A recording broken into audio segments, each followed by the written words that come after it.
One of the hardest parts of getting older is feeling like something's off in your body, but not knowing exactly what. It's not just aging, it's often your hormones too. When they fall out of balance, everything feels off. But here's the good news. This doesn't have to be the story of your next chapter. Hormone Harmony by Happy Mammoth is an herbal formula made with science-backed ingredients designed to fine-tune your hormones by balancing estrogen, testosterone, progesterone, and even stress hormones like cortisol. It helps with common issues such as hot flashes, poor sleep, low energy, bloating, and more. With over 40,000 reviews and a bottle sold every 24 seconds, the results speak for themselves. A survey found 86% of women lost weight, 77% saw an improved mood, and 100% felt like themselves again. Start your next chapter feeling balanced and in control. For a limited time, get 15% off your entire first order at happymammoth.com with code NEXTCHAPTER at checkout. Visit happymammoth.com today and get your old self back naturally. Check engine light on? Take the guesswork out of your check engine light with O'Reilly Veriscan. It's free. Ask for O'Reilly Veriscan today. O'Reilly Auto Parts.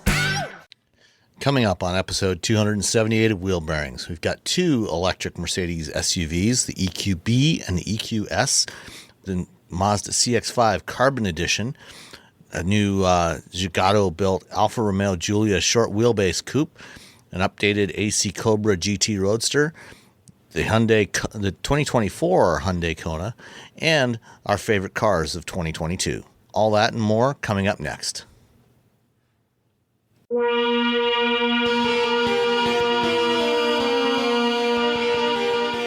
This is episode 278 of Wheel Bearings. I am Sam Abul-Samad from Guidehouse Insights. And I am Nicole Wakelin from Fast Women Podcast. And I am Roberto Baldwin from, where am I from this week? Let's just say Ars Technica. Okay. That works. Yeah. There we go. I'm working on something for them. I'm working on something for everyone right now. The end of the year. I can't think of a single outlet that I write for. Literally, I had a brain cramp. I'm like, all I can think of is Fast. Okay, that's where I am because I don't know what I do anymore. So I don't know what I'm doing. I don't know where I'm going. I work for 50 outlets. I'm in 70 bands. I got 16 animals. That's my life. Well, we're recording this a little early this week because, although I don't know when you'll actually hear it, probably in the next couple of days, but since our usual Sunday morning recording time is Christmas morning, for those that celebrate, we're doing this on Friday morning. So who wants to go first? Are you ready, Nicole? I can go first because I know Robbie's still waking up, so I'll let you wake up a little bit more. I overslept. He did. I didn't set my alarm. So I look like a child who's been woken up 5 minutes before being sent to school. Which is why I'm giving him a few more minutes to nap in the car before I kick him out. Okay, so I have. Did you at least bring some breakfast along? Bring a breakfast burrito. I did. I brought him one. I got him one of. I handed him one of the the Cheerio bowl that you could just eat dry on your way to the school, right? Yeah. Not that I ever did that to my kids. Okay. Here, just shove this in your mouth, kid. Yeah, just eat this. You got 30 seconds before we're in that carpool line. So I have the 2022 Mercedes-Benz EQB 350 4MATIC SUV. So it's it's very snazzy, and I have this for 2 weeks because we get a 2-week loan up in the Northeast because they kind of take a little break at Christmas. So I have this for the next 2 weeks. I'm living the EV life. So the very first day I had it, so I took it down to Boston because I was going out to dinner with a friend. And here's the kind of fun thing: so it was fully charged. It was when I got it. It's supposed to be the range listed by the EPA is 227 miles. It was really cold. It was like 18 degrees or something outside. So it was showing it was fully charged, but that was going to give me a maximum of 202 miles of range. It was like something like 95 to 202 because it gives you a little yeah. So 202. So it knew. It's like, hey, it is like it is chilly. Cold. Yeah, it is cold chilly out there. Do not expect peak performance. Yeah. So that's like that's just me, really. I know that's all of us, right? So that was like 25 miles less than what the number that's listed here. So that's like about 10%. About 10%, right? So 10% knock in range.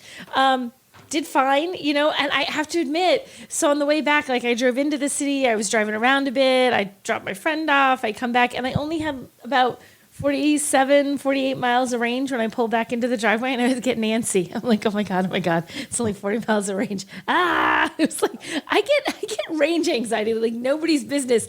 It's not even, I think, that far all the way to Boston. I'm still like, oh God, I'm getting low on range. So, and then I'm like, I don't have to be out here in this 18-degree weather, freezing my butt off trying to charge my vehicle. So I did get home in one piece and plugged in, so it was all good. But now, like, I've had it at home and I'm just running random little Christmassy errands around town. And truly, I have not had to plug it in since that first day. So I got it on Monday and I fully charged it after that adventure. And I have not needed to plug it in. Because I'm just doing like 5 or 10 miles here, 5 or 10 miles there, 5 or 10 miles here. So it's just regular life stuff. That's the stuff that most people do on a daily basis. And I have not had to plug it in, like at home. I'm not even remotely. So I'm curious on that first day, driving to Boston from your home. Roughly, how far was that total trip? Because you said you started off at about 200 something miles of range. Let's see. I knew it, and then I forgot. Let's see. It is. Come on, Google, give me a number. It is 46.7 miles. Yeah, it's like 46 miles away, it says.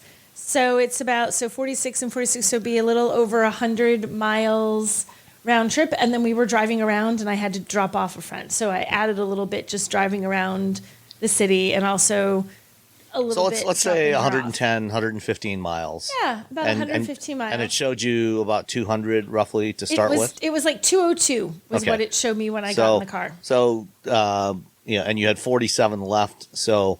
your total probably would have been around 150, which in most cases in cold really cold weather you're looking at about 30% drop in range for the most part.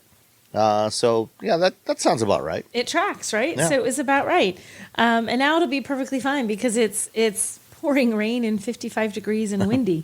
My biggest fear was that like a tree or something was going to fall in the car last night. I was like, oh God, it's so windy.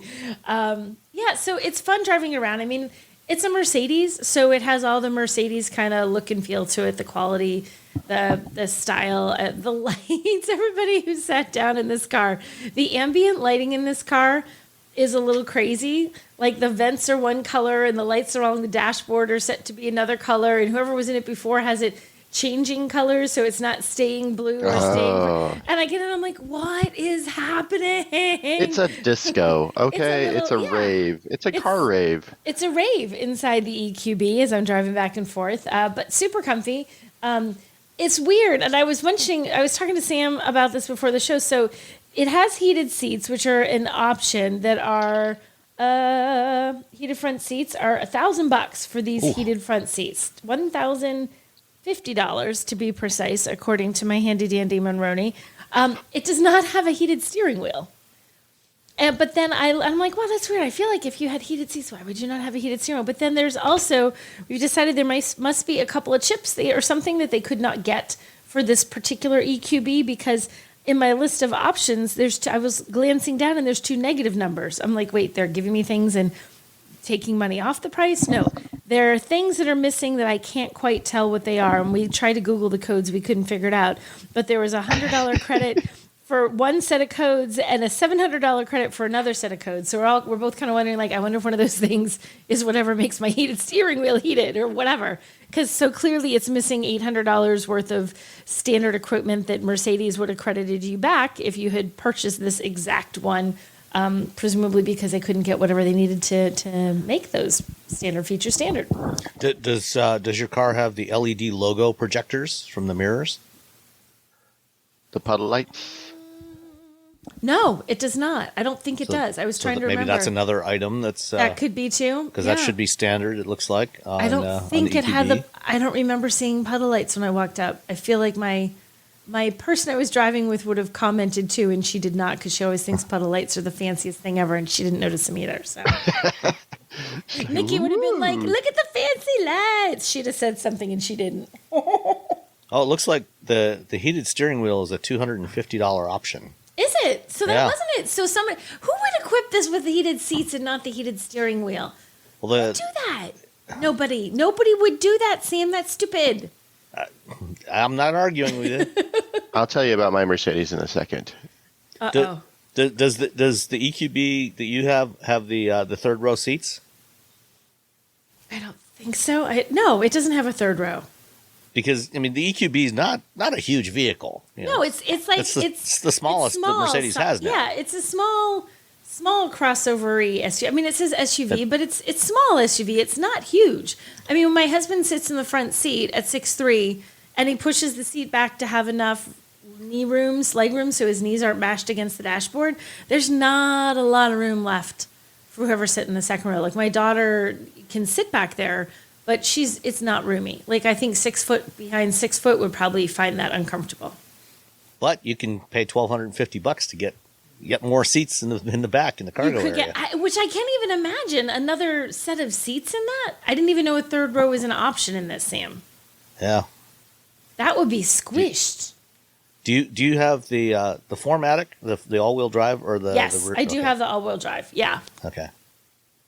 So, and it's been fun to drive. I mean, I enjoy driving it. It's, the instant torque that you get from an EV and how quiet it is, and it's nice to drive, and it handles well. In fact, we really truly are having terribly windy weather. Like, there's all sorts of wind warnings. It's gusting at like 65 miles an hour. And as I was saying, I don't care, and went out to breakfast anyway this morning, as I'm driving down the highway, I could just barely feel that wind sort of wanting to grab the car, which it will do at 65, mile an hour winds. But it was still very controlled. Like, it handled really well. I thought that was a pretty good test. And it was still impressively quiet. It was rain truly coming down sideways. It was miserable weather. And it still it kept all that outside. So it gives you that Mercedes-Benz ride quality, that you expect to be quiet, you expect to be luxury. It totally delivered that even during atrocious weather. That's cool. I assume it sounds like you haven't had a chance to try any DC fast charging with it. No, I haven't. I only charged it sitting here in my driveway with my little level 2 home charger. That's it. So. Okay. Cool. Yeah. And what was the total tab on this one? Oh, the total tab on Ye Olde Mercedes is, oh my gosh, 59,000. I have this really poorly printed Monroney, and the crease it was folded in half is directly through all of the numbers. It's $59,350 total. Oh wait, and I read it wrong. The heated seats are only $500, so I take it back on the heated seats. You can guess what the other number was. Now you can't guess destination because that was it. Destination was $1,050. So the heated seats are $500. Okay. All right. So. Well, Robbie, I believe you also have a Mercedes electric SUV in your driveway? I did. It's gone now. Okay. They've taken it away. I had the EQS SUV. So it's just an SUV party over here. A Mercedes-Benz. Mercedes SUVs. Woohoo! And it's the EQS SUVs. Essentially, to me, it's better than the sedan, and mostly because of that rear seat. The sedan and the rear seat, there's not a lot of headroom for tall people, just because of the design of the vehicle. Mercedes is really going for that super slick drag coefficient, so it doesn't have that S-Class level rear seat. The EQS SUV, on the other hand, does have a nice rear seat. So just because of that, it's the better luxury EQS, because a lot of these S-Class and S-Class EVs, I mean, a lot of people want to sit in the back of them and be fancy and feel. They want to be fancy. driven. They want to be driven around, yeah. So you get in the back of the EQS SUV, and you can adjust the seats, and you have a screen, and then you have a little tablet, and you have all the things that you're expecting. My biggest issue was that they outfitted it with white carpet in wintertime. Oh God! White carpet's probably not a great idea anytime. Yeah. Oof. So the carpet was just a mess by the time I get it back, because I was driving it around. I wasn't really driving around in mud, but people getting out of the car. It was raining all week, and then we did the video shoot, and it hadn't rained, but then the ground's still damp, and so the inside of the EQS SUV was just sort of a mess. And I felt really bad when the fleet company guy came. I'm like, I don't know why he's like, I don't know. because I'm sure they've had to clean that carpet a few times already. Yeah. They probably knew what they were in for. Yeah. So, but outside of that, no, it's a good car. I really enjoyed it. I drove it around for about a week, and hold on, I'm trying to find so many scripts. So many words. Sorry, I have 1,000 things going on. I had the rear-wheel drive 450 Plus, so it's sort of the long-range version of the vehicle. It has a range of EPA range of 305 miles, which is nice. If you get the 450 4MATIC or the 580 4MATIC, that drops down to 85 miles. So it's only a 20-mile drop if you throw in the extra two wheels spinning around, and it's only a few $1,000 to. It's only $3,000 more if you get the 450 4MATIC. So if you drive snow or whatever, literally whenever I think people should get the 4MATIC because so you don't have to put chains on. That's the. Put better tires on, but really depending on what tires you have on it, you may want the chains anyway. Yeah, if you do winter tires and you're going to go up to Tahoe or Mammoth or somewhere in the wintertime, then you're fine. But otherwise, you'll definitely want chains. I've never had to drive a car that had chains on it ever. I've never done it. Neither have I. The reason I whenever I'm driving a vehicle and I want all-wheel drive when it comes to snow is in California. If you're driving up to the mountains and it's a two-wheel drive vehicle, they just make you put chains on it. Mm-hmm. But if it's all-wheel drive, they're like, yeah, just go. So for even snowboarding, if you have high-performance summer tires on it. Yeah, they don't know. Because I've seen a car with all-wheel drive with high-performance summer tires on it get stuck on a little teeny tiny incline. They were parked right next to me. Yeah. And the person did not know how to drive in the snow or ice. B, they were sliding there. They also had I don't know why they decided to park their WRX next to my WRX because I guess it was cool. And then their car proceeded to slide into my car. So me and my cousin were stopping it from doing that. And the guy was getting super frustrated. And I said, "Do you want me to pull it out for you?" Did you drive it out for him? No. He's like, "Oh, no." I'm like, "You just got to be," because it's a manual transmission. I'm like, "You just got to be gentle." Because he was just like, "Oh," I'm like, "What do you think is going to happen?" Take a deep breath, slow it down. So we got in front of it and we pushed it. Like he pulled out gently and then drove away. I'm like, that guy's going to have a bad time driving home. Yeah. So anyway, it's like $3,000 more if you get the EQS. If you have the 450 Plus, to get the 450 4MATIC, you might as well you've already spent a big pile of cash on it anyway. Spend another small pile and you'll have a better one. Yeah, you already spent a big pile of cash. So it's like the vehicle is $104,400. Yeah. So just the starting. So yeah, $3,000 more. It's like, nothing. It's nothing to you. Anything over $100,000. Yeah. I just started throwing it. If you want the 580 Plus or the 580 4MATIC, it's over $20,000 more for the extra power. And I'm just like, do you really? That's my whole thing with the S-Class and anything S-Class adjacent. Do you really need to be going that? It's not really. That's not its deal. Its deal is to just drive around and be very comfortable and be very luxurious. And yeah, sure, you can get the 5. And I've driven the 580 and it's really fun. They're like, oh, it goes fast. But I think the thing is, if you have that kind of money and you want to own that kind of vehicle, you want the most of everything. I want all the things. You want all the things. I guess. I don't know. It just seems like a lot of extra money for some stuff that you're most of the time you're not going to be using. The 450 Plus has 355 horsepower, 419 pound-feet of torque. The 580 4MATIC has 536 horsepower, 633 pound-feet of torque. So it is a big jump for all that money. Again, I've driven all three of these cars, and it's you're fine. You're fine. It's adequate. It's fast in any trim. Yeah, it's an SUV. Ooh, it's fast. Who cares? It's more. It's fine. But you do what you got to do. You spent your, I don't know how you get your money. Maybe you're I don't know. You got your drug money. I don't know how you're making all this money. It's not a regular job, right? Are people rich? It's not like just jobs, right? Anywho, so the vehicle has 305 miles of range. I did a range run. It was cold. It was 30 degrees that day. So it dropped it down to, I got 280 miles of range. So I lost 25 miles of range during my run. It was one of the colder days here in Northern California. It does get cold. I have a little kiddie pool in my backyard that the dogs like play in. It was frozen. The top was frozen. I don't think people realize that it does get that cold up here in Northern California. It's a few days a year. So it's 108.4 kilowatt hour battery pack. So it's a large pack, but they're still using 400 volts. They're still using the 400 volt architecture. Mercedes essentially said, yes, they're going to be moving to 800 or 900 volts in the future.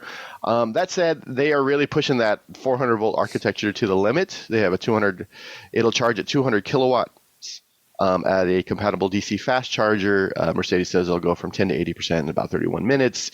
When you tell the car you're going to a charger, it will start preconditioning the battery. Because the charging station, I was like, I should go to the charging station this morning just to give it a go, and I had to do some shopping. Again, they're only like a few miles from my house, so I put the charging. I'm like, I'll precondition the battery. And it's like, hey, it's not going to be preconditioned. You're going 3 miles. 5 feet. Settle down. Yeah, it takes a while to precondition it. Yeah, because I got to warm up the whole pack. It's So yeah, but in 31. Would it have helped at all? Like if you tried to precondition it, it's like okay, like if you've partly preconditioned, would that make it any better? Is it worth it to even try it? It'll help a little. I mean, it depends on what the temperature is, and how close you are, to the optimal temperature. I'm just curious. It'll help a bit. It was also still cold outside. I think that day it was 40. They had warmed up. So yeah, it wasn't. Yeah, it was, and it had been sitting all night, so it was probably like 30 in the evening. By the time I got into the car to drive to the charger, it was about 40. Anywho. 200 kilowatts. No, that's good. I wish it was an 800 volt system. I wish it was 300 kilowatts, but what are you going to do? Overall, it's a nice car. It's got the Mercedes. It's got the hyperscreen. I will tell you, I've had multiple people in Mercedes-Benzes with that passenger screen, and no one cares. Literally, no one cares. No one wants to use it. No one. It's the thing is that you're battling the phone that's already in their pocket. Mm-hmm. And I was like, oh, look, you can look on this. You can use, here's some Bluetooth. They had Bluetooth ear headphones in the car, so you could use, because there were screens in the back. So everyone could be listening or watching or doing something different and ignoring the driver who, if they're my age, probably listening to Nirvana or something. And I'm like, you can do that. And my wife's like, oh, okay. And my mother-in-law's like, okay. And other people are like, okay. And then would it make a difference if you were like on a long road trip? I don't think so. I mean, maybe you're like, oh, you can watch your movie on here instead of on your tiny phone, and I guess that might make a difference. Hey, you could watch something on this instead. But I wonder if there's. Well, I don't know. Maybe in the back seats, I think if you had kids, I think it would be more of a difference. In the front seat, I think it makes less of a difference. Just because the front seat person is just used to being, every once in a while they got to turn to you and like make sure you're still awake while you're driving. Mm-hmm. I tried, the browser to this to that. No one. I'm like, you can put in navigation, I guess, but the navigation is like 2 inches over to the left. Like, yeah, it's not like there's like, if they're in the back seat, it's not like you got to reach all the way across the car to do it. Yeah, although there is, with regard to the navigation. A lot of times, the touch screen, for entering navigation, destination information, things like that, is disabled. When the vehicle's in motion, because they usually don't know if it's the driver or the passenger using it, so they just lock it out, and you'd have to use voice prompts, which can be problematic. So I tried to. Oh, sorry. I can never get the voice prompts in a Mercedes to listen to me. They hate me. Like no matter what it always listens to me. I can tell like complex things, and it's like, yeah, I got this. No, I asked it to. I was just messing with it, playing around with it, and I asked it to take me to my house, which is a really easy address, which I say all the time. And it's like, I'm sorry, I can't do that. I'm like, why? I'm like 8 miles away. I feel like you can get me there. Couldn't understand me. So there you go. So maybe for that. I tried, like, anytime I try to give it, like, ask it to do something, where's the nearest this? I have the worst time. I don't know what it is with the Mercedes-Benz stuff. Or then it says, sure, I'll take you there. And I'm someplace where I know where I am, like in my own town. And I know that it's 10 minutes away. And I'm like, how come this driver is taking me an hour and a half? It's 10 minutes down the road that way. Like, I just can't figure out. It doesn't like me. I have issues with it. I just am always finding it's not efficient. And then I tried it when I was in Boston to get around. My friend and I were just messing with it. And even as she's saying, take me here, he's like, why is it taking it this way? This is 4 minutes down that road and it's taking it like 25 minutes over there. So, yeah, I fight with the Mercedes navigation To be fair, the Mercedes, I don't know what you just said. I can't understand you over your thick accent. Oh, shush. You be quiet. I hate you, Robbie. Yesterday, my wife and I went out to lunch in the Hyundai Ioniq 5, and when we were coming back, she wanted to stop off and get a coffee at this local coffee shop called Hyperion Coffee. And, it's like I knew how to get there, but I wanted to try the voice recognition. And so, using the embedded, not Android Auto, I said, navigate to Hyperion Coffee. And tried it multiple times, and my wife also tried it, and it kept pulling. It would not pull up Hyperion Coffee in Ypsilanti, where I live. Instead, it kept pulling up Hyperion Towers in like North Carolina, 650 miles away. How does that happen? That like you feel? I know that there's algorithms and there's math and engineers, and they all are supposed to do this. And the Funky Bunch. And Math and the Funky Bunch are supposed to know that I am in, say, Michigan, not in South Carolina. It's like, let me bring you up someplace that is literally hundreds of miles away, as opposed to the place that's 5 minutes away. Well, and it turned out when I was stopped at a red light, I tapped in Hyperion Coffee and pulled up the list. And on the list, it when I scrolled down, it did show Hyperion Coffee, but it showed as Hyperion Coffee Company. And so then I backed up and I tried it again, and I said navigate to Hyperion Coffee Company, and it got it. Which is I feel like that's Hyperion Coffee Company's fault. Why would you call yourself that? I put a word like company in there just to confuse car navigation systems. But I mean, with Android Auto, with Google Assistant, Google Maps, or with Apple Maps, it knows enough. It knows they know the different aliases for names, and with Apple, I think with Android Auto, or Google Maps, I can just say navigate to Hyperion, and not even say coffee. And it'll know where I want to go. I wish Google Maps the only one around. And I feel like it's probably the best, but even that, it's a lot of like I'll want to go to the same place a lot of times, and sometimes it'll just give me the most ridiculous, insane thing. Yeah. And I'm like, that's not where I want to go. And then there's a Del Taco along the route when I do my range run, and sometimes I'm like, it's middle of the day, I haven't eaten yet. Maybe I'll go to Del Taco and get like a soda and a burrito. And it will give me everything but Del Taco. Everything else with taco in it. Maps is like, what do you? Not the taco you want. Want to go to Taco Explosion in Sacramento? I'm like, no, I don't want to go. That's funny. All right. Anything else on the EQS SUV? Oh, the EQS SUV. Oh, it still has, the EQS 10 degrees of rear steering standard. And it is the best. And when I drove the EQS sedan, I don't know, months ago, after driving that thing around for a week, I was like, every big car should have rear wheel steering. And it's, they have it on here. And we went to a Mexican restaurant, because of course we did. And the parking, where we were going to park, like right behind it, it was really a parking spot for like a Mini. It was wide enough for the EQS and long enough, but right behind it was like a pole and another pole and then a light pole.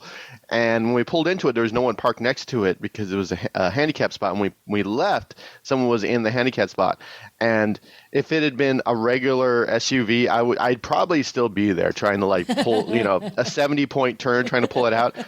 With that 10 degrees of rear steering, it was just like boop. Right you just turn it all the way, and we got out, and I was just like, "Well, this is the best thing that's ever happened is rear wheel steering." So yeah, EQS SUV. Try to talk your passengers into using that passenger screen. I don't know. When I had Jeep Grand Cherokee, I think, with the passenger side screen in there, I tried to get my wife to try it out. She played with it for a couple of minutes, and okay, fine, whatever. I don't need this.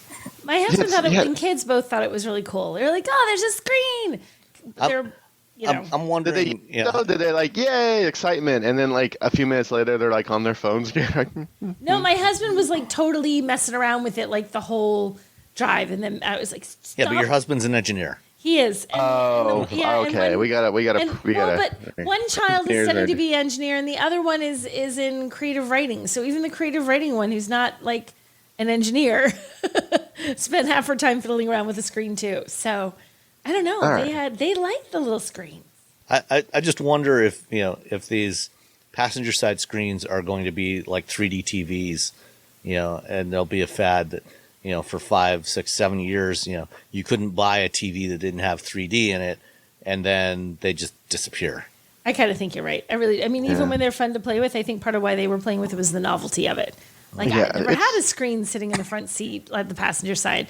I don't know that it was like something that they would ever think, or I would ever think, well, I'm only going to get this one because this car has that passenger screen. That other one, no passenger screen, I'm out. That would never happen. Maybe they put games on it with like controllers and stuff. I don't know. Yeah, they do for the rear seat displays. A lot of the rear seat infotainment. You can do systems. HDMI inputs and everything. So that would it makes a ton of sense for the rear passenger screen. I'm still like, I know there's somebody out there, and it turns out it's Nicole's family. I know there's people out there who I cannot get anyone to care. They're like, oh, cool, whatever.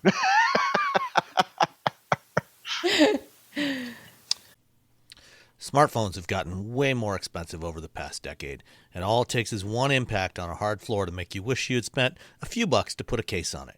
Going online without ExpressVPN is like not having a case for your phone, and it only costs a few dollars a month. Nicole, Robbie, and I travel a lot for our work, and we spend a lot of time in hotels, coffee shops, airplanes, and of course the Delta Sky Club. Connecting to the Wi-Fi in any public places with shared Wi-Fi puts your data at risk because bad actors could be intercepting what you send and using it to steal from you. It only takes some cheap hardware to intercept Wi-Fi data, and even a smart preteen can do it. Hackers can make up to $1,000 per victim selling personal information on the dark web. ExpressVPN stops the bad guys by creating a secure, encrypted tunnel between your device and the internet. ExpressVPN uses state-of-the-art encryption that would take a supercomputer up to 1 billion years to crack. I have ExpressVPN on all my devices, including a MacBook Pro, Windows laptops and desktops, and Android and iOS phones and laptops, or tablets. When I want to be secure, I just launch the app, click once to connect, and my data is secure. As I said, I travel a lot for my work, and I have to connect to countless public Wi-Fi networks in many countries. I have ExpressVPN on all my connected devices so that whoever else is on the same network can't see any of my data. That's important because I often have to check banks, credit card accounts, and transmit client data that might be sensitive, as well as filing articles on news that might be under embargo. ExpressVPN protects all of it, and I've been paying for my own account for years. Secure your online data today by visiting expressvpn.com/wheelbearings. That's expressvpn.com/wheelbearings, and you can get an extra 4 months for free. expressvpn.com/wheelbearings. One of the hardest parts of getting older is feeling like something's off in your body, but not knowing exactly what. It's not just aging, it's often your hormones too. When they fall out of balance, everything feels off. But here's the good news. This doesn't have to be the story of your next chapter. Hormone Harmony by Happy Mammoth is an herbal formula made with science-backed ingredients designed to fine-tune your hormones by balancing estrogen, testosterone, progesterone, and even stress hormones like cortisol. It helps with common issues such as hot flashes, poor sleep, low energy, bloating, and more. With over 40,000 reviews and a bottle sold every 24 seconds, the results speak for themselves. A survey found 86% of women lost weight, 77% saw an improved mood, and 100% felt like themselves again. Start your next chapter feeling balanced and in control. For a limited time, get 15% off your entire first order at happymammoth.com with code NEXTCHAPTER at checkout. Visit happymammoth.com today and get your old self back naturally. All you homeowners have unique needs. Some feel the need to paint their door a vibrant shade of blue. Others have the need to decorate their bathroom with fish, anchors, and other nautical items. And because each homeowner has unique needs, Geico helps you get the right coverage for your home and what's in it. That way, you get exactly what's right for you, even if your needs are unique. Get more with Geico. Did you know you can support Wheel Bearings directly? Head to patreon.com/wheelbearingsmedia and you can become a patron today. Your contributions will help fund the platforms and tools we use to bring the podcast to you. And exclusives and improvements are already on the way thanks to your generosity. So if you want to be part of an automotive podcast like no other, head to patreon.com/wheelbearingsmedia. We've updated the Wheel Bearings merch store, and now there's a whole bunch of new choices, new colors, new styles, t-shirts, sweatshirts, hoodies, hats, mugs, travel mugs, stickers, aprons, tote bags, you name it. You can get your Wheel Bearings merch at shop.wheelbearings.media. Go check it out. That's shop.wheelbearings.media. All right. Well, I also had an SUV, sort of. But I had the 2023 Mazda CX-5 Carbon Edition, which is Mazda's compact crossover, which I'm guessing in the next year or two it will probably go away and be subsumed by the CX-50. Because they're both pretty similar in size, although the CX-5, it's got a different styling. The CX-50 is more sort of rugged styling for a similar size vehicle. The CX-5 is more the design language that Mazda has been doing for the last 8, 9, 10 years. And I really like the CX-5. I've always really liked it. I like driving it. And it's funny, having had the RAV4 Adventure just a couple of weeks ago, and then getting into this one, the difference is like night and day. The interior of the CX-5 feels so much more premium, much more upscale. The ride is much more refined. The engine sound much more refined. It's not as noisy as the engine in the Toyota was. It actually has slightly less power than the Toyota did. I think it's about 187 horsepower, if I recall correctly. 187 and 186 foot-pounds of torque. And it's only a 6-speed transmission, but it feels strong. It never, even with, you can get the CX-5 with a turbocharged version of this 2.5 liter 4-cylinder. And I love that turbo version, but even this one is more than adequate. I like driving it. The Carbon Edition is only available in the cyber metallic gray color, with black wheels and black trim on the grille and everything. And looks a little more stealthy, I guess. Personally, if I was buying a CX-5, I would not go for the cyber metallic gray. I would get Soul Crystal Red, because that's the only color that Mazda should be built in. I don't even know why. If you buy a Mazda in any other color, you have made a terrible something's error. happened. Yeah. Yes. They ran out of red Unless paint. you're colorblind. In which Maybe case you're it doesn't really colorblind. matter. Is red green colorblind? You can't see. You can only. Would you not be able to see the red? I forget. I don't know. I forget. So I'm sorry for colorblind people. I don't remember. It's the prettiest red that you're missing if you're missing. Please yell at me on Twitter and tell me what happens with red green colorblind. Sorry, I misspoke. The color is actually polymetal gray, not cyber gray. It's I like polymetal cyber gray metallic. better. Cyber gray sounded kind of like Polymetal. polymetal sounds That sounds cool. Like a bunch of metals. It's still like just gray. It sounds like Ozfest is what it sounds like. Just a bunch of metal bands together. Polymetal 2023. Bunch of old 80s hair bands. And the interior of this one had the red trim, so red leather seats, which look really great.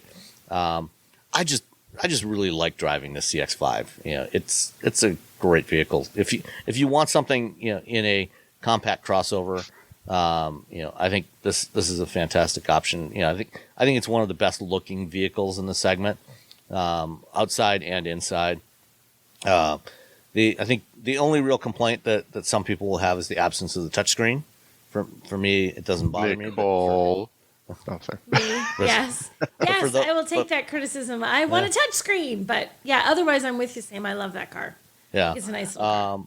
And in the you know, when you use Android Auto, the screen is a wide screen. So if you use Android Auto or Apple CarPlay, it actually uses the full width of the screen. So in Android Auto, it shows you 2 panes. So if you're using Maps and you've got something playing in a streaming app, you'll get the map taking up like 2/3 of the screen, and then the left third or the right third will be the media control part of it, and you can easily swap those back and forth and go to other stuff. So it's very, very easy to use. It utilizes all the available screen.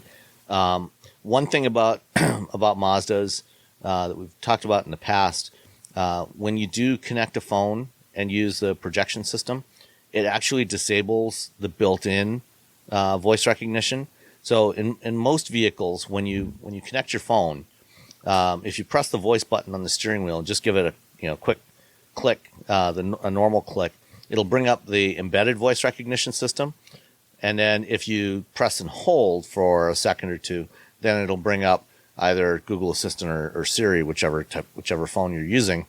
In the case of Mazdas, once you connect your phone, it disables the built-in system. So if you're using Google Maps or Apple Maps for navigation, but you want to use you can still use like Sirius XM or a terrestrial radio station, but you won't be able to tune those with voice because the phone assistants don't have the interface to control those.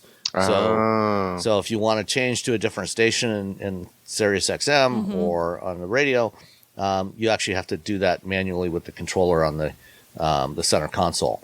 But for me personally, that doesn't matter because I don't use any of those, so no big deal. Other thing, compared to the RAV4, which I complained about that one, it was only getting about 26 and a half miles per gallon, which was kind of unimpressive for a vehicle that size. This one, I got almost 30 miles per gallon, just shy of 30 miles per gallon with it. Much, even though similar performance and similar size, both all-wheel drive, but this one got significantly better fuel economy. So that's one thing to keep in mind. Of course, Mazda doesn't offer a hybrid version of this, which you can obviously get in the RAV4. But if you don't want a hybrid, then I think this is a really great option. This one was also significantly cheaper than that RAV4. The RAV4 was a little over $39,000. This one, the Mazda, came to a grand total of $32,225. You want to guess on the delivery charge? $1,100. Nicole? You can go $1 or $3,101. I'm gonna go $1 over Robbie. I said it wrong. So he said 1,100, so 1,101. Yeah. Nicole wins. It was 1,275. Yes, I felt like I had. What was it? It was 1,275. 1,275. So I helped you win. So in reality, I won. Shut up, Robbie. You did not win. No, she won fair and square. Fair and she square. finally got the right strategy As a team. with the other guy who's on the other team. I was gonna go with $1. I'm like, no, I'm gonna go the other way. It's gonna be more. It's gonna be more. It's gonna be more. Yeah. So, Nicole. Something I hadn't noticed. I'm done. Something I hadn't noticed or looked for on Ronnie's previously until you mentioned it with the EQB, Nicole, is credits on here. This one does have minus $600 credit for the Bose audio system, the 10-speaker Bose audio system, which it didn't have, and also for the power rear liftgate.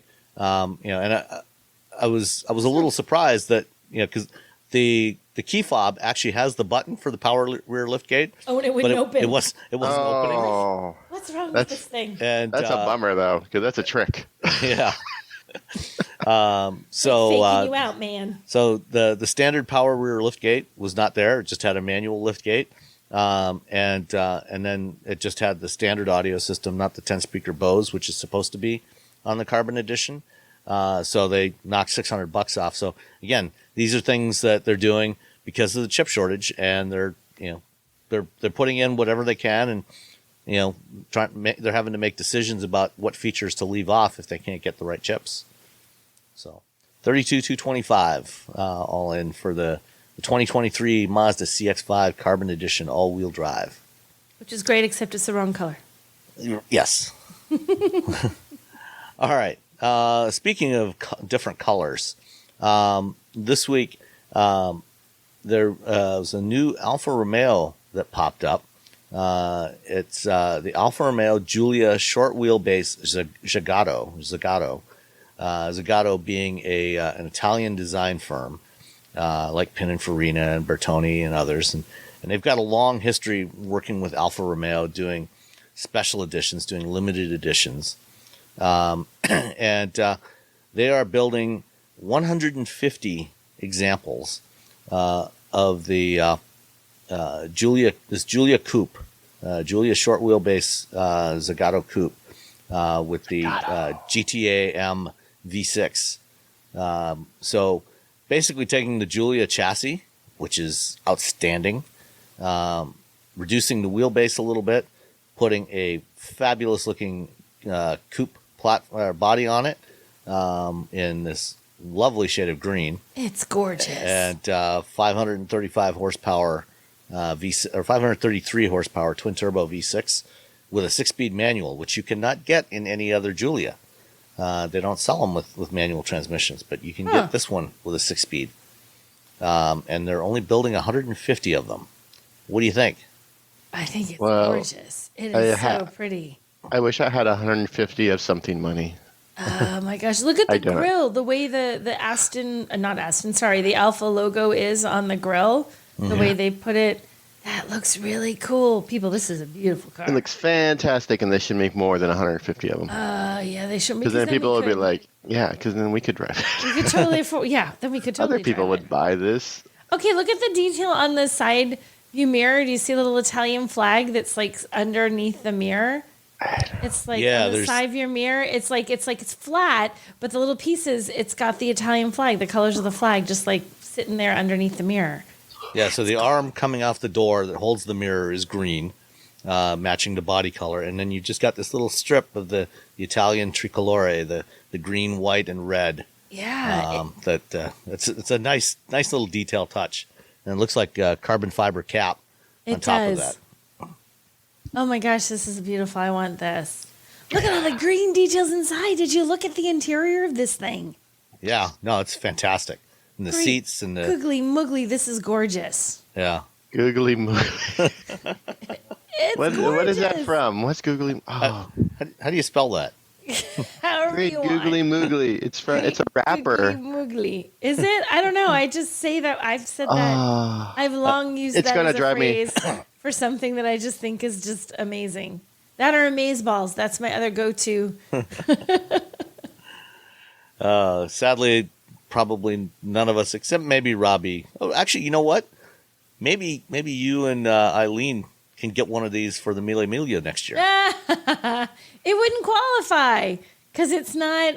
Do you have to use a vintage car for the actual Mille? You have to use a pre-1950 57 car, unless you're doing the green. They have a Mille green, which lets you enter EVs only. And then, of course, you can enter new vehicles because EVs weren't, a thing back in 1957. Oh, well, I'm sure you'll find something interesting to drive. Yeah, we'll find something. All right. Speaking of modern vintage cars, AC Cars, believe it or not, is still around, and at least in some form. AC was the British company that built the original AC Ace in the 1950s and early 60s, which became some guy named Carroll used as the basis. He took the Ace, took out the English 6-cylinder engine, put in a big Ford V8, and renamed it the Cobra, and it became a legend. And AC, it's had its challenges over the years, but it's still kicking around. And this week they announced the AC Cobra GT Roadster, which has a 654 horsepower Ford Coyote V8, the 5-liter V8, and it's 11 inches longer. It still looks like a Cobra, but they've stretched it. It's 14 inches longer. The wheelbase is 11 inches longer. That'd be nice. Weighs just over 3,000 pounds. A little bit more stability for 654 horsepower.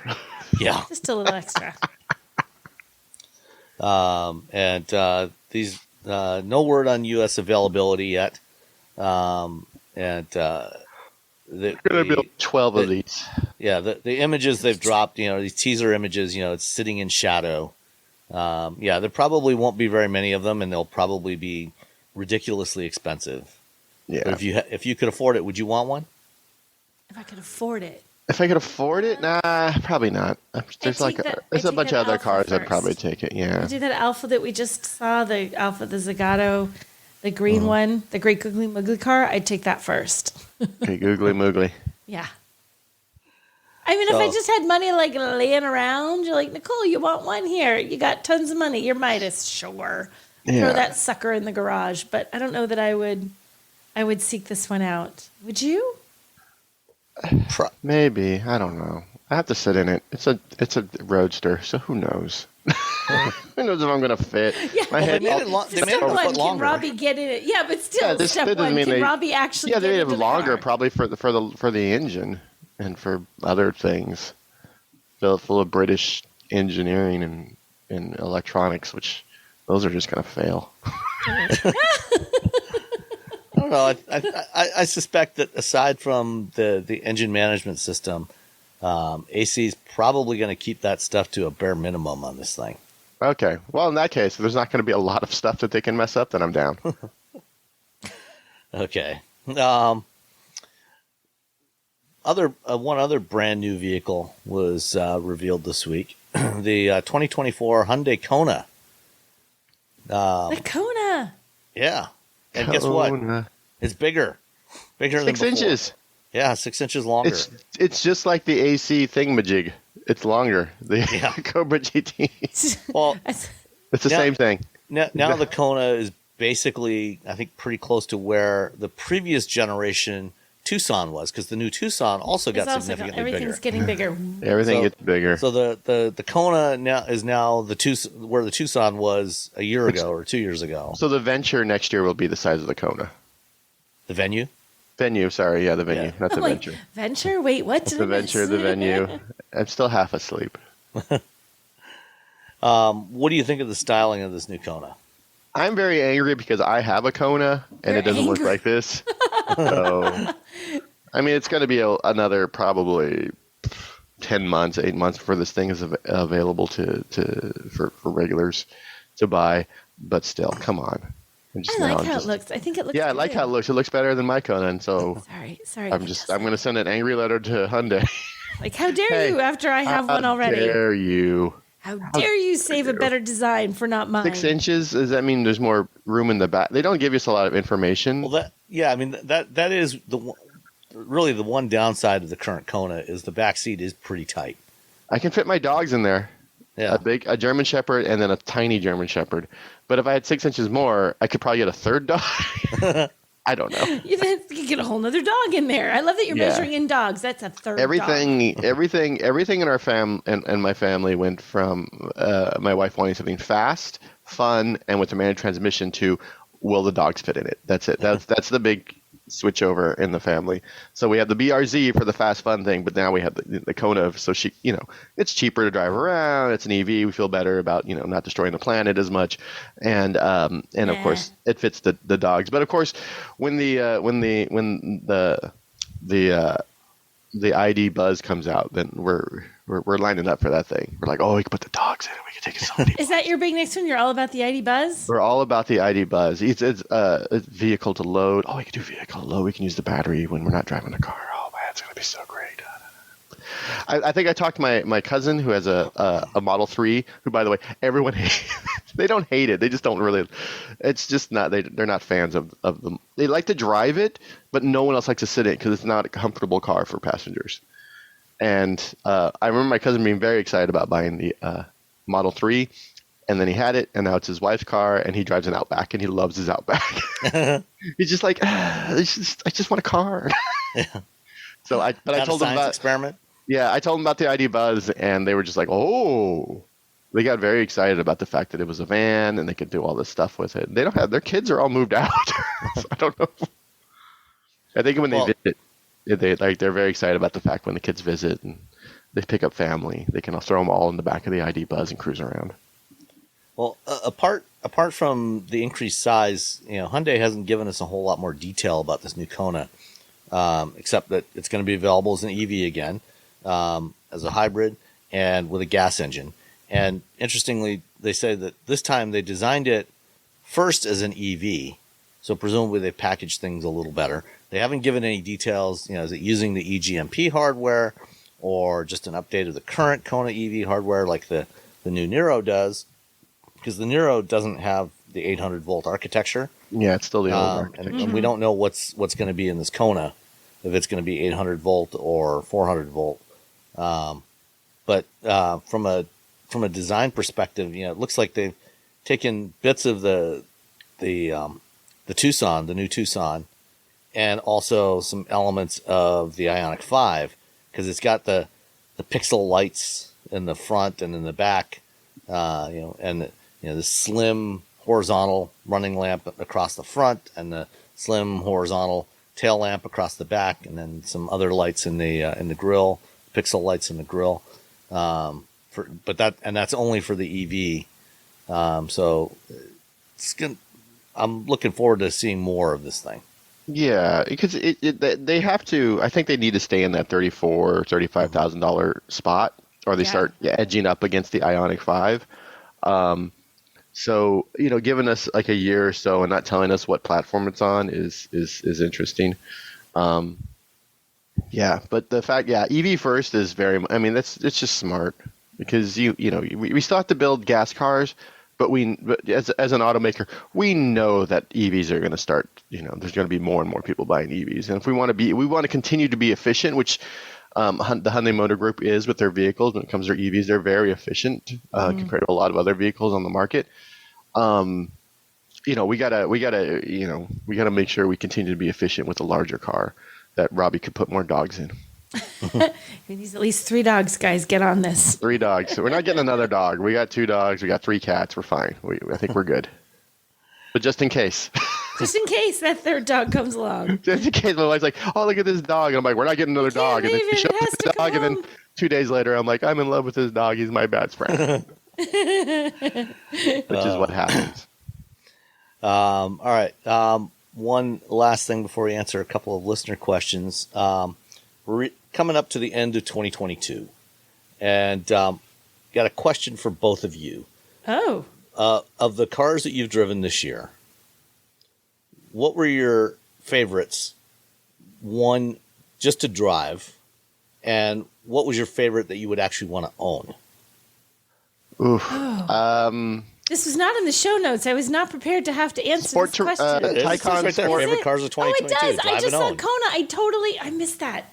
Okay. I'll let you go first since you're ready, apparently. No, I'm not. Rob, no, I'm not. I went first for the review because you were still sleeping. You go first for this one. Okay. Okay. One of the favorite cars is the Taycan Sport Turismo. It's a wagon. It's a Taycan. It's a Porsche. It's electric. It's fantastic. I absolutely love that car. This is the car I would buy if I wasn't a writer. If you weren't a writer. If I had more of a budget.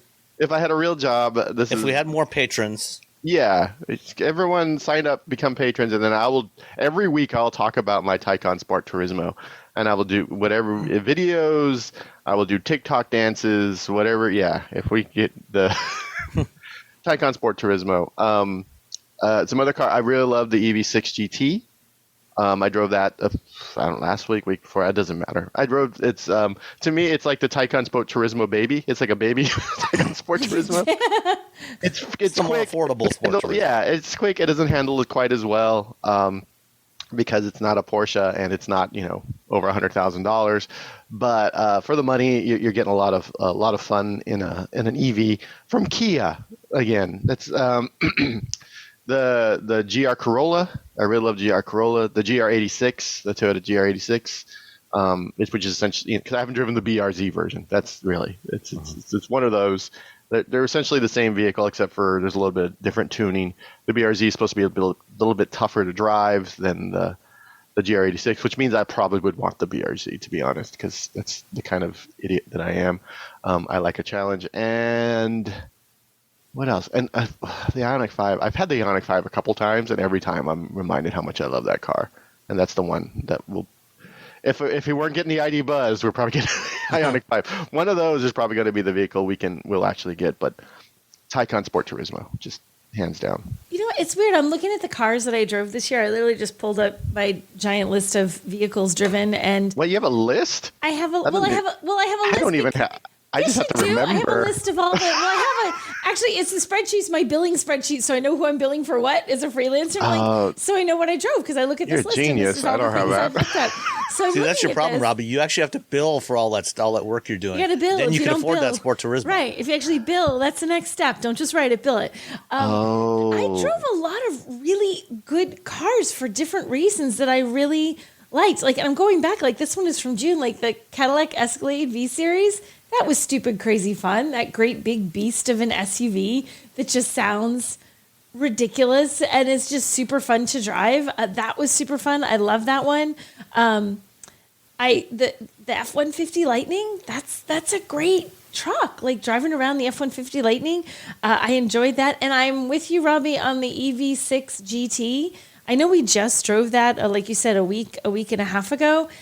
There's something just insanely cool about I'm going to the track in my Kia. Like it just is so cool that they can do that in a car that's not everybody doesn't think like super premium sports car and you're going to go to the track. I'm just taking my Kia EV to the track. I'll see you guys later. Like it's really neat. So that genuinely was one of my favorite cars that I drove with this year. I really liked that EV6 GT, but there were a lot of good ones. Like I said, I liked the F-150 Lightning. I like the Escalade V Series. I think Ford has made a lot of important cars this year. The F-150 Lightning, the Maverick, both of those were just, I think they're very important. I liked both of those vehicles, but they're neither of them are a Porsche Taycan Cross.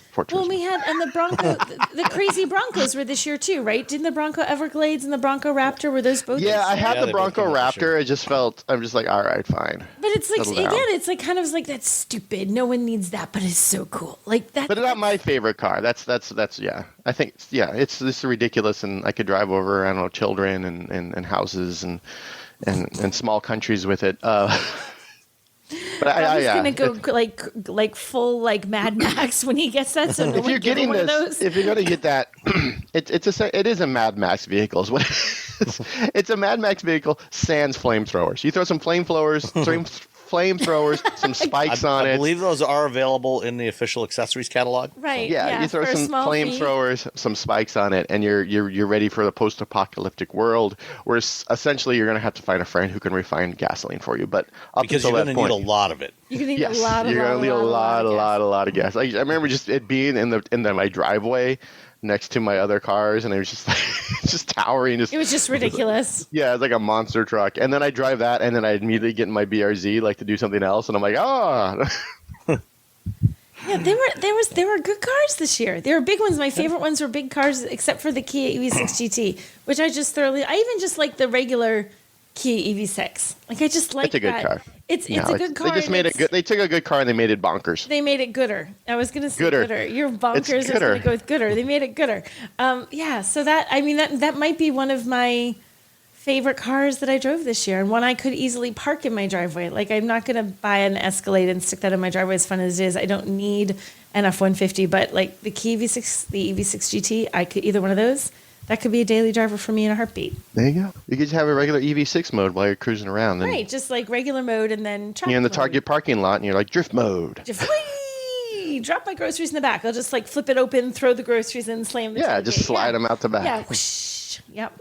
We're solving problems here. Yeah, totally. The problem solvers. That's us, the problem solvers. I would definitely put the Lucid Air Grand Touring on my list. That's a good one too. Oh, that's a good car. And the Audi e-tron GT. I still haven't gotten to drive a Taycan, but the e-tron GT, is pretty close to the same thing. Mm-hmm. The Ioniq 5, awesome. And let's see. Oh, the Cadillac CT4 V Series Blackwing, also a lot of fun. Toyota GR86, but and the Rivian R1T. I think. Oh yeah, the Rivian was really good. That's such a great vehicle, especially for the Lucid and Rivian are killing it, and it's the worst time ever to be killing it as a new automaker. Right. Yeah, but yeah, both of those vehicles are out. I have the Lucid Touring in my driveway right now. And I have not gone and checked to see. I just realized I forgot to go check and see how the rear the thing's split. So I'll do that later. I've only driven it because I'm so busy. I've only driven it to the store. Oh, and you're right. Just thought of another. I didn't think about the Z, the Nissan Z. Oh yes, the Z. I just Absolutely popped into my head the Z. That was as a sporty thing. I love that car. So and of course the EV6. I haven't driven the GT, the EV6 GT. But the regular EV6, I drove the EV6 Wind all-wheel drive to Wisconsin in May, and it was great.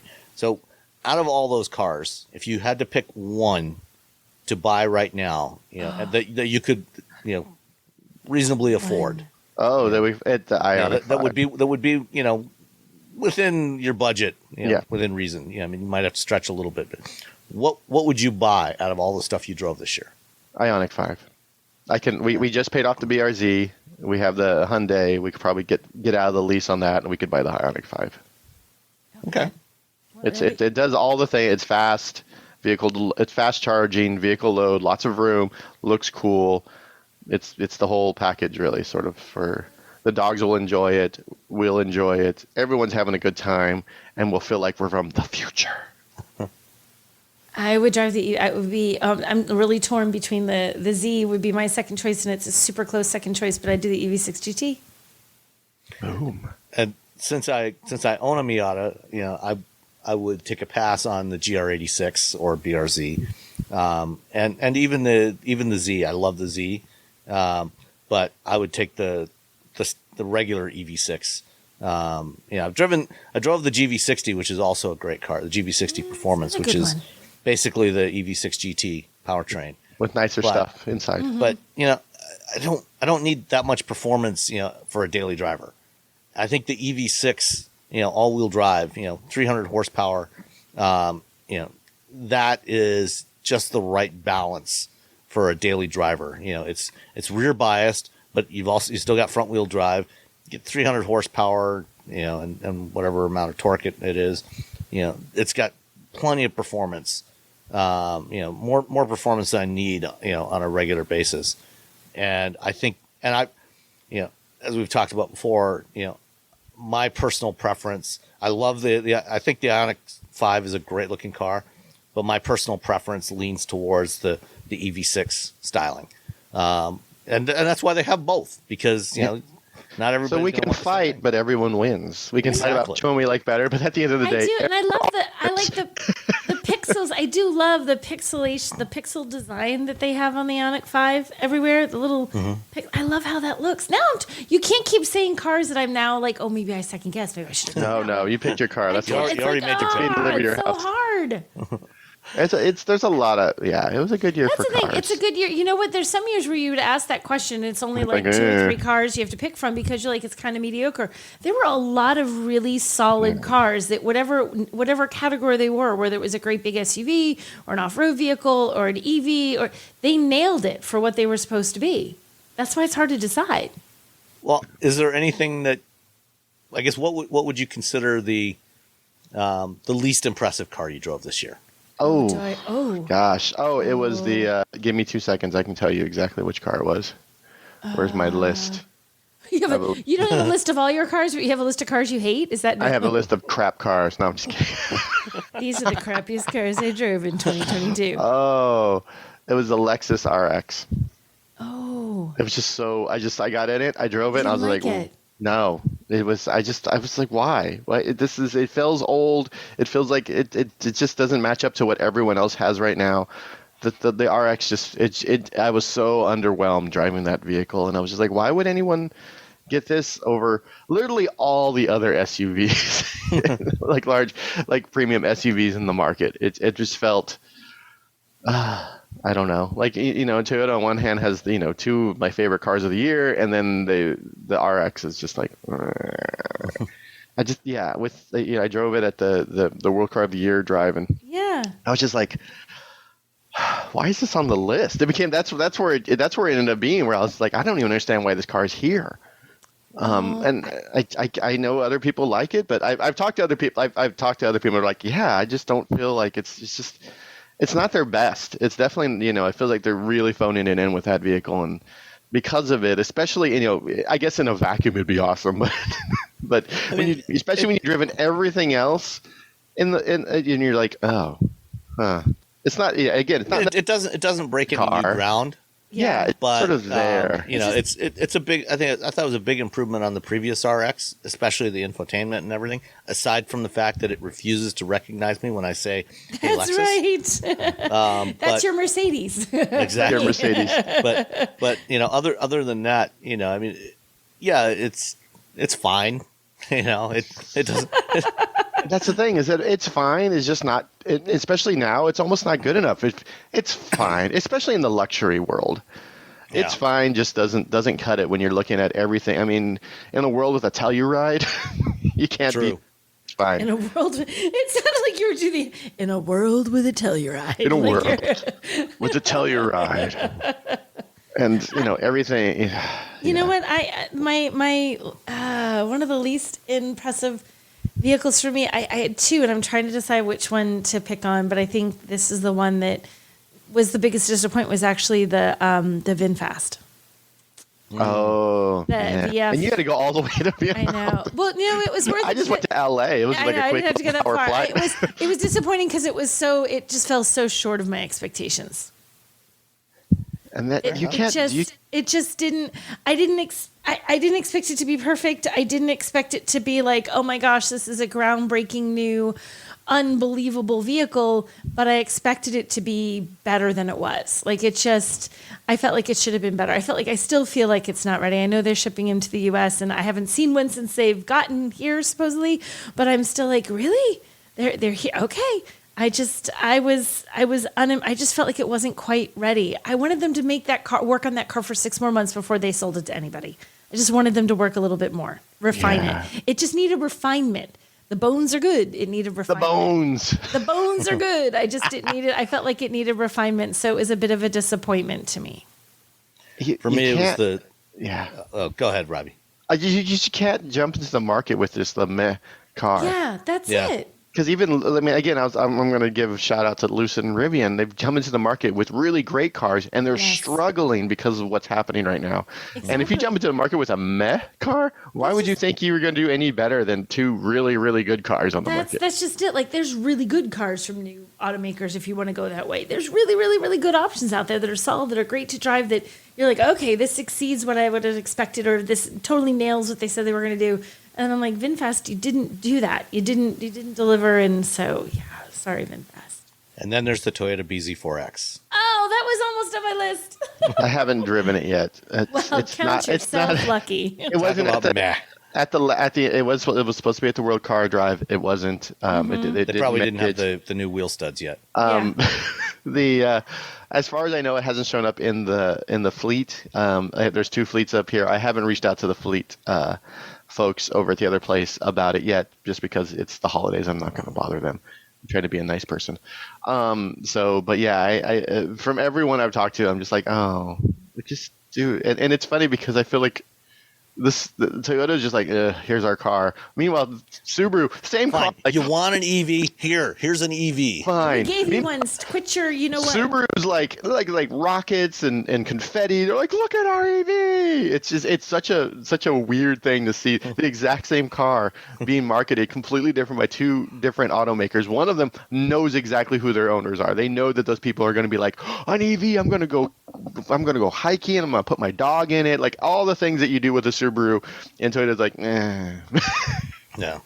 I mean, for something that's brand new, from the ground up, it has so-so design.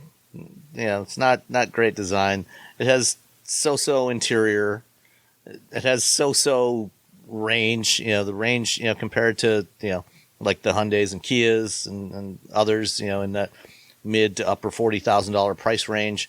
Or the VW ID4, is just kind of not that impressive, and it charges slowly, so it's like why would you choose this car over all the other options, in that size and price class? Exactly. Yeah, it's a shame. I mean, it could have been so much more. All right, let's answer a couple of questions from listeners. These came in. One actually came in through Discord from Andy C. It says, comment for the show concerning the discussion of lowish range, fast charging EVs. As an Audi e-tron Sportback owner, I'm very experienced when it comes to this. The Sportback has an effective range of only about 190 to 200 miles when cruising at 70 miles an hour at efficiency mode when charged to 100%. I've succeeded in getting this range on a consistent basis. The e-tron also charges exceptionally well at a flat 150 kilowatts from 20 to 80%. This fits my driving style, doing 2 hours of driving, about 140 miles, stopping at an EA station, charging up for 15 to 20 minutes while stretching and taking a coffee or toilet break.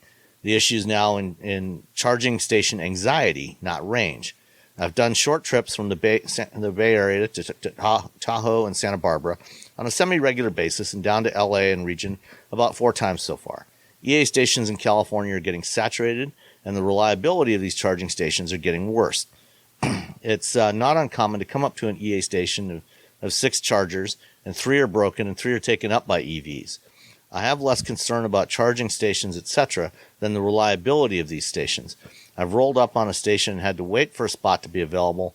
You also can't rely on the EA app to inform you of the availability of these stations. While I understand EA is updating chargers, the current state of many of these chargers in EV-friendly California needs work.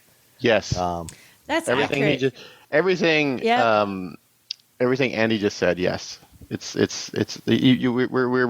automakers are now relying on another automaker who put out a bunch of stations with old hardware, off-the-shelf hardware that are now all just dying. And they're not updating them quickly enough. I went the other day to the charger near my house, and like 3 of them are out. And I was just like, okay, I guess I'll just sit here while I wait for another charger to become available. Yeah, I mean, my local EA station, and I'll talk about this more next week. They just replaced 5 of the 6 chargers. They left the one old charger with the CHAdeMO connector on it because there's still some Nissan Leaf drivers out there. And they're not putting CHAdeMO on the new chargers, but the new chargers work, seem to be working much better so far. We'll see over the coming months. They're eventually going to be replacing the entire network, but it's definitely going to take them some time to do that. And everything that Andy says in here was absolutely true for Tesla 2, 3, 4 years ago. If you were following Tesla then, especially as the Model 3 started to proliferate and come out in large volumes, lines. So I remember sitting in so many lines at supercharger stations. Yeah. And then charging at 7 kilowatts. Yeah. and now, Tesla has been consistently installing more and more stations, putting more chargers at the existing stations, upgrading the chargers to version 2 and version 3 chargers. It's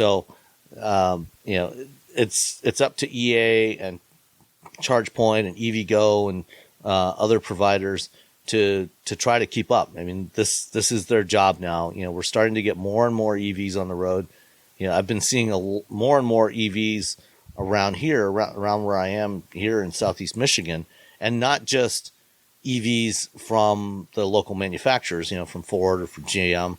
Actually, while I was charging the Ioniq 5 the other day, a prototype Hummer EV or Hummer SUV pulled in next to me, and so but I'm seeing a lot of EV6s, a lot of Ioniq 5s, a lot more Teslas, a lot of ID4s, a lot of VW ID4s. Those seem to be selling really well around here. So there's more and more EVs showing up all the time, and the charge network providers really need to step up their game and start making the bigger investments. And I'm going to try and see if we can get somebody on from Electrify America to join us probably after the holidays and talk more about what they're doing and see what their plans are. I feel like they scaled super quickly because they had to, and then they're like, oh no. They're like, we got to go real quickly, and then everything happened a little bit quicker. Like EV adoption happened quicker than they anticipated, and so all their little machines are dying. They're just like, oh god. They're not sitting around doing nothing, but it's also just like, oh crap. Y'all really like those EVs, don't you? Okay, let's do. What do we do? Make a new one. What do we do now? Guess we got to really do this now. We got to go all in. We got to go all in. You guys really like it, crud. All right. The other question was from Sid Polk, and says, "Don't expect you to be able to help. Just expressing frustration. We bought a 2021 Chrysler Pacifica plug-in hybrid last April. On the whole, it is nice. However, we are having a problem now. There's some kind of heater for the hybrid engine, which not only has a recall out, but it also failed on my van. Took it to the dealer, and they don't have the part. Latest estimate is 2 to 3 weeks from now. However, this is some kind of bolt that holds this thing in it that was cracked and failing. Normally, we would take it home and drive it as a heavy gas-only car. But without this bolt, the van won't even run, apparently. So we are down a van for 2 to 3 weeks. The dealer has no loaner cars available. I called Stellantis, and they don't have a policy providing loaners or rentals. Yeah, usually that's something that's done at the dealer level. If the dealer has something available, and right now most dealers don't have anything available. Yeah, anything comes in, they're selling it. Yeah. Mm-hmm. So we have a history with this dealership. When they sold us the van, we told the salesperson that we towed a trailer to my wife's mother's house in Kentucky, about 1,000 miles away, 1 to 2 times a year. They sold us the PHEV. They had no gas engines in stock. When I got it home and read the manual, it said that we weren't supposed to tow a trailer with this thing at all. Called the dealer. Jeez. They claimed that the salesman no longer worked there. They were willing to do a trade-in for a gas-only van, but there were none available nationwide because of supply chain issues. Complained about the van itself. The entertainment center supposedly supports wireless CarPlay and supports 2 phones. Quite often it won't connect to either my wife's or my phone, either with a cable or over Bluetooth, and I have to reboot the radio to get it to work. Sometimes I have to reboot my phone as well. The engine blew up on my 2014 Honda Odyssey that this van replaced. At least this hasn't happened yet. Sid, I am sorry. I don't know what happened. I don't know what your ancestors did to anger the car gods. Wow. To have a Honda engine blow right there. That's insane. I will say CarPlay. My phone is just a mess right now, and over the holidays, I'm going to reinstall it, and it's just every once in a while you just have to reinstall your phone. So I've been having issues with CarPlay for months, months. So it might be the phone. Going backwards, man, I feel like that dealership. The guy doesn't. Oh, it doesn't work here anymore. What do you mean doesn't? He disappeared. Every time you show up, they're hiding that guy. That's what's happening. Yeah. Like, quick, run, hide in the back room, go. Phil, quick in the back room. Sit here. Somebody put Phil in a closet. Okay. Oh, 2 to 3 weeks without your car. It's everything about this is just. And buying it specifically to tow, and then they give you the hybrid. It's not supposed to tow. Oh my God. Yeah, I mean that's, and this is the problem that everybody has with dealers. It's like especially right now, because there's so little inventory still. They sold you what they had. It's like get the sale. And deal with it later. Yeah, and then later when you realize that you're not supposed to tow with it, it's like, oh, sorry, we'd sell you a gas one, but we don't have any. So womp, which doesn't help Sid at all. No, sorry, Sid. This is horrible. And then the bolt's cracked, and they can't replace the bolt. That's crazy. I don't know. That what is the like deal a comedy is with of that. errors. It sounds like it's right out of like a movie. That many things, man. That stinks. You might have to sacrifice a goat, a piece of sort of volcano god, because this is just man. But Yeah, I mean, and then the hot.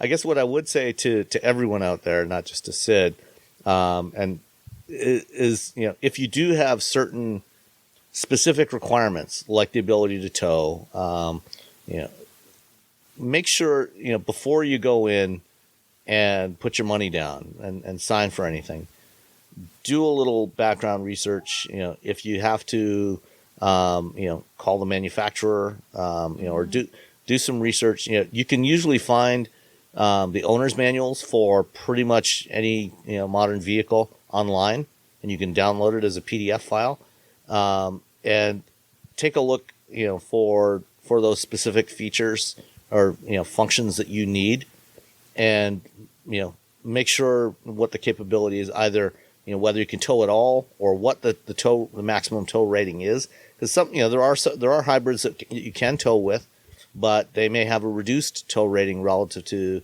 the gas engine. So, the gas version might have a 5,000 pound tow rating, might only be 2,500 with the hybrid, things like that. And check on that. Figure out. Okay, I have a 4,000 pound boat or trailer that I need to tow. And so that 2,500 pound tow rating isn't going to work anyway. So, it's because stocks are still so limited, and just in general, it's really important to make sure you do some research beforehand, and make sure that the vehicle that you're interested in can do what it is you want it to do. But yeah, I'm really sorry to hear this story, Sid. It sucks. That's rough. Yeah. That's a great way to end the episode too. Yeah. Happy New Year. Happy holidays, everybody. Wait. I looked up Great Googly Moogly while we were. Oh yes, do you have an answer? I should have been something. Is there an official spelling for it? Yeah, it is GOOGLY -MOOGLY. And this, and what I found out is that's the way I wrote it down on my notebook here. In April of 2020, Stephen King decided to study the etymology of Great Googly Moogly. Wow, thanks, Stephen King. A phrase that's giving autocorrect spasms, according to the tweet he sent about it. It appears to have first been uttered by Willie Dixon in a blues song. That sounds about right. Going down slow, but is also found in a Snickers commercial. I really think there's some rap song, hip hop song that has Great Googly Moogly. Yeah, and I cannot. I know the Snickers commercial because Mafia? It's the one where the guy paints the lines on the football field wrong. He does something wrong. You put the chalk line. He does something wrong, like the team's name is spelled wrong in the end zone or something. He's like Great Googly Moogly. Yeah. I know that one, but it wasn't him. I don't know where I got it. I don't know what prompted me to adopt that expression, but. It also is in there's a 3-6 Mafia with a good Googly Moogly video. Maybe but there's also Great Googly Moogly. Great Googly, it's gonna drive me crazy, and until I find out which song It is in, it's from the 90s. An exclamation of joy or awe or fright made by, quote, the ferocious beast on the obnoxiously odd children's show Maggie and the Ferocious Beast. I did not get it from there, people. I have never even seen that show. It must be 3-6 Mafia. You know what it is? It's got to be 3-6 Mafia is where I heard it from. Because it's from the song's from 1999. Okay, yeah, it's probably 3-6 Mafia. All right, there we go. All right. So there's our title. Great Googly Moogly. Great Googly Moogly, everyone. See you next time. All right. Bye. Bye. All you homeowners have unique needs. Some feel the need to leave up holiday decorations year-round. Others have the need to use their garage as practice space for their new metal band. And because each homeowner has unique needs, Geico helps you get the right coverage for your home and what's in it. That way, you get exactly what's right for you, even if your needs are unique. Get more with Geico.